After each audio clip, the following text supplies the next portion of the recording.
नमस्कार, मी जगदीश खांडेकर आणि तुम्ही पाहत आहात महाराष्ट्र संवाद.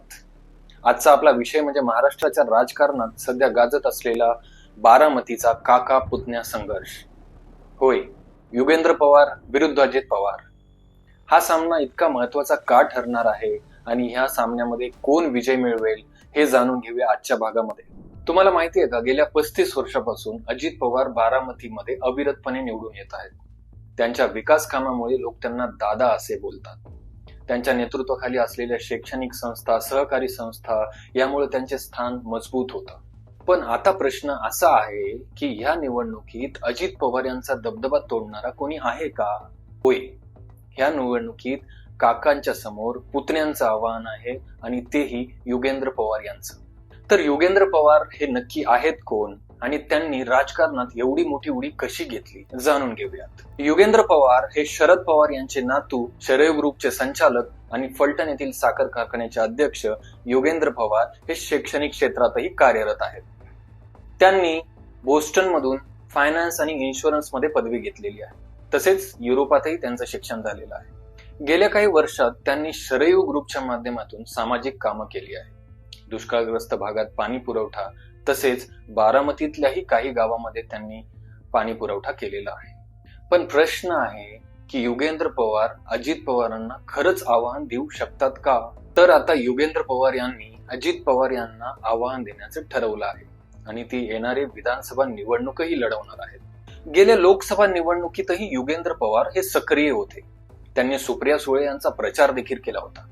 त्याचबरोबर त्यांनी अजित पवार यांच्यावर टीकास्त्रही सोडले होते. आता काका आणि पुतण्या यांच्यातील संघर्ष हा काही नवीन नाहीये आणि हा लढा आता सरळ राजकीय पातळीवर आहे. आता ह्या लढ्यामध्ये युगेंद्र पवार यांचे प्रमुख मुद्दे काय असतील आणि अजित पवार यांच्या विरोधात ते मतदारांशी कुठले मुद्दे मांडतील? अजित पवार यांची बारामती मतदारसंघातील नाळ अटूट आहे. त्यांनी शैक्षणिक संस्था, सहकारी संस्था आणि ग्रामपंचायतीमध्ये प्रभावशाली नेतृत्व दाखवलेलं आहे. त्यांच्या नेतृत्वाखाली असलेले सहकारी साखर कारखाने, सहकारी बँक आणि बाजार समिती यांनी त्यांची राजकीय शक्ती वाढवलेली आहे. पण प्रश्न असा आहे, युगेंद्र पवार अजित पवारांना खरोखरच टक्कर देऊ शकतील का?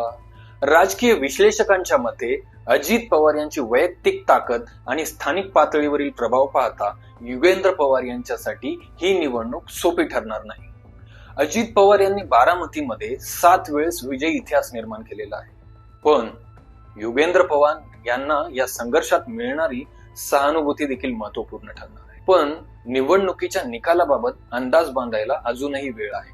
या निकालामध्ये अजित पवार यांची ताकद कमी होते का की युगेंद्र पवार यांचा मोठा विजय होतो हे पाहणं उत्सुकास्पद ठरणार आहे. तर मंडळी, हा होता काका विरुद्ध पुतण्या संघर्ष.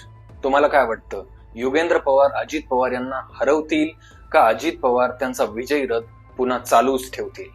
तुमच्या प्रतिक्रिया आम्हाला कमेंटमध्ये जरूर कळवा आणि महाराष्ट्र संवाद या चॅनलला सबस्क्राईब करायला विसरू नका. अधिक माहितीपूर्ण व्हिडिओसाठी बघत रहा महाराष्ट्र संवाद.